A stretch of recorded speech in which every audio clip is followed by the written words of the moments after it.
Previous year dictation से हम start कर रहे हैं. Grade D dictation 2024 at the rate of 80 words per minute. 10 seconds, 5 seconds, start.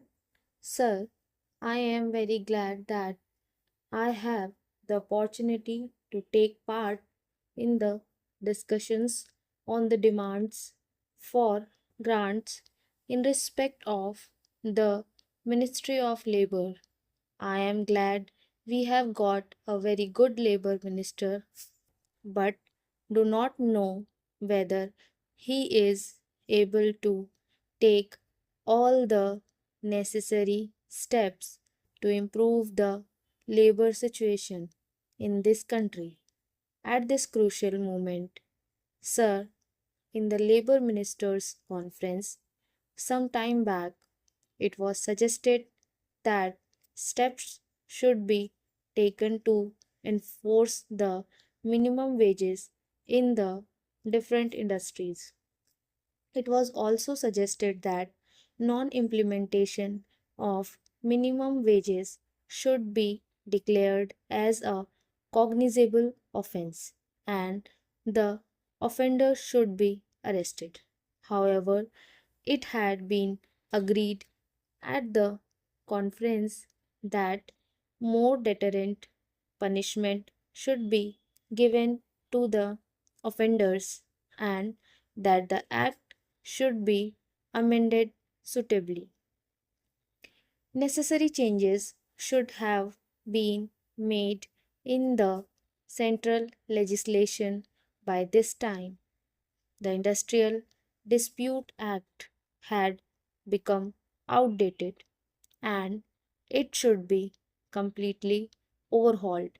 Sir, if the administration of Provident Fund scheme at various levels has to be fully advantageous to the employees, there should naturally be regional offices which could directly deal with the members of the fund who go in for advances, loans, etc. The present situation has offered an opportunity for the government to make necessary, meaningful changes in a number of legislative measures which seek to protect and regulate the rights and working conditions of the industrial workers and other employees. In fact, several clauses of the legislative measures have little relevance to the present day conditions. Regarding the Apprenticeship Act, once our Prime Minister said in the State Labour Ministers' Conference that the Apprenticeship Act had not been implemented vigorously. It had not been given a trial. Utilization of apprenticeship opportunities or filling such vacancies has not been uniform in all the states. Creation of skilled manpower has lagged behind the limits of possibilities. So, the more important point is that what is to be done with the trained manpower if it cannot find jobs. What is even more important is that there is a new sense of urgency and a will to get things done. With regard to this, the basic problem relates neither to the number of apprenticeships nor to the value of their stipends. Furthermore, the gross contribution to the fund has been increasing year after year, but the average refund amount is not increasing accordingly.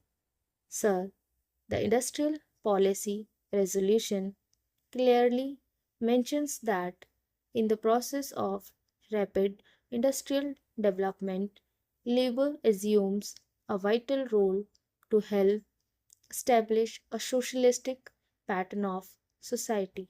The main problems facing the working class are of getting adequate wages, essential commodities at prices they can afford, some sort of shelter and cloth.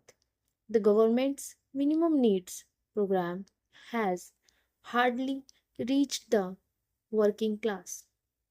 The vast majority of laborers are unable to make both ends meet. The government has mentioned endlessly on the question of evolving a national policy on integrated wages, incomes, and price policy. Sir, it has claimed that the emergency has brought discipline among laborers and the production has been increased. Yes, it is a fact, but the laborers are forced to work and they are forced to take part in the trade union activities. The trade union rights have been completely taken away from the labor. But, sir, I want to impress upon the minister that motivations for work should not be imposed from outside, but it should come from within. A contented labor force is an asset to the development of industries. You have taken away the permitted bonus. Some time back, the parliament passed an act to fix the minimum bonus at 8.33%. But the same act was adversely amended by the same parliament some time ago. The bonus was accepted by this government as deferred wage, but the same government has reversed the conception of bonus. And this government says that bonus is not a deferred wage, but it is connected with production and productivity. But what about the owners of industries? Do you know how much have they reduced in the dearness allowances of the workers nowadays? Not only that, a member of companies have been held guilty for failure to deposit the provident fund money and also for mishandling the amount due to employees. The total number of employees covered by the scheme was 60 lakhs, which was subsequently increased to 70 lakhs. The gross contribution to the fund was expected to be increased, but the refund has not increased accordingly. Further, the area in default in payment by the employers on an average over a period of 5 years is increasing alarmingly. Such a situation calls for stringent regulation and control over the operation and administration of funds.